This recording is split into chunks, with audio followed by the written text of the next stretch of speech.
میں اپنی زندگی کی گھٹن سے تنگ آ گئی تھی اور اس ماحول سے فرار حاصل کرنا چاہتی تھی۔ مجھے شدید ٹینشن اور ڈپریشن کا مریض بنا دیا تھا میرے شوہر نے۔ اب دو حل تھے، ایک تو میں اس سے طلاق لے لیتی اور دوسرا کہیں بھاگ جاتی، ایک شخص اور اس گھر سے کہیں دور۔ اس دوران میں اپنی پھپھو سے ساہیوال ملنے گئی، وہاں ایک عجیب واقعہ پیش آیا۔ اپنی پھپھو سے ساہیوال ملنے گئی، میری صحت بتا رہی تھی میں کتنے سکون سے ہوں۔ پھپھو پوچھنے لگی، کیا بات ہے بیٹا، پریشان لگتی ہو؟ میں بولی، جی پھپھو 3 سال ہو گئے ہیں شادی کو، ایک بیٹا ہے۔ شروع میں سب ٹھیک تھا، مگر پھر آہستہ آہستہ پتہ نہیں سہیل کو کیا ہو گیا ہے۔ ہر وقت کے لڑائی جھگڑے، گھر بھی لیٹ آتا ہے، کوئی توجہ نہیں دیتا۔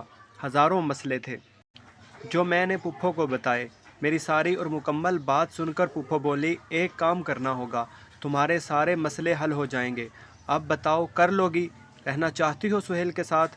اگر وہ ٹھیک ہو جائے تو؟ میں بولی، کیوں نہیں، پھر کوئی مسئلہ نہیں مجھے۔ پھپھو بولی، بیٹا 1 سال کی قید ہوگی، تمہیں کام 100% ہو جائے گا۔ مجھے کیا چاہیے تھا؟ میری زندگی کا سب سے بڑا مسئلہ تھا یہ۔ میں بولی، مجھے منظور ہے، میں کر لوں گی۔ پھپھو کہنے لگی، 3 کام کرنے ہیں اور وعدہ کرو ضرور کرو گی۔ میں نے وعدہ کر لیا۔ نمبر 1، جب تمہارا شوہر گھر میں داخل ہو اور جس ٹائم کہیں جا رہا ہو، اس وقت اسے کوئی کام نہیں کہنا، اگرچہ وہ خود پوچھے تو بتا دینا جو کہنا ہو۔ نمبر 2، 1 سال تک اس کی کسی بھی بات کا جواب غصے میں نہیں دینا، کڑوی سے کڑوی بات کو بھی برداشت کر لینا۔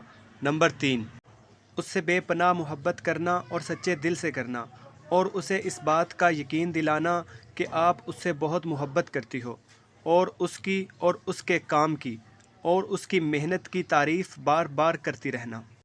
نمبر 4، جب وہ گھر میں داخل ہو تو اس بات کو یقینی بنانا کہ اس کے لیے اس گھر کے علاوہ پرسکون جگہ اور دنیا میں کہیں نہیں ہے۔ نمبر 5، ہمیشہ صاف ستھرا رہنا۔ یہ 1 سال کی سزا ہے، 1 سال بعد ملاقات ہوگی۔ میں وعدہ کر چکی تھی اور مجھے اپنا گھر ٹوٹنے سے بچانا تھا، اس لیے میں نے یہ سب شروع کر دیا، اور میں نے پورے دل اور ایمانداری سے یہ شروع کیا۔ شروع میں یہ میرے لیے بہت مشکل تھا، لیکن میرا یقین کریں پہلے ہفتے سے رزلٹ آنا شروع ہو گیا۔ میں نے اور زیادہ شوق سے جاری رکھا سب۔ صرف 3 مہینے بعد میرے گھر کا ماحول چینج ہو چکا تھا۔ میں انتہائی خوش تھی، میری ہر سانس پھپھو کو دعا دیتی تھی، دل کی ہر دھڑکن ان کی صحت کی دعا کرتی تھی، جن کی وجہ سے میرا گھر بچ گیا۔ آج 1 سال بعد میں پھپھو سے ملنے گئی، میں بے انتہا خوش تھی۔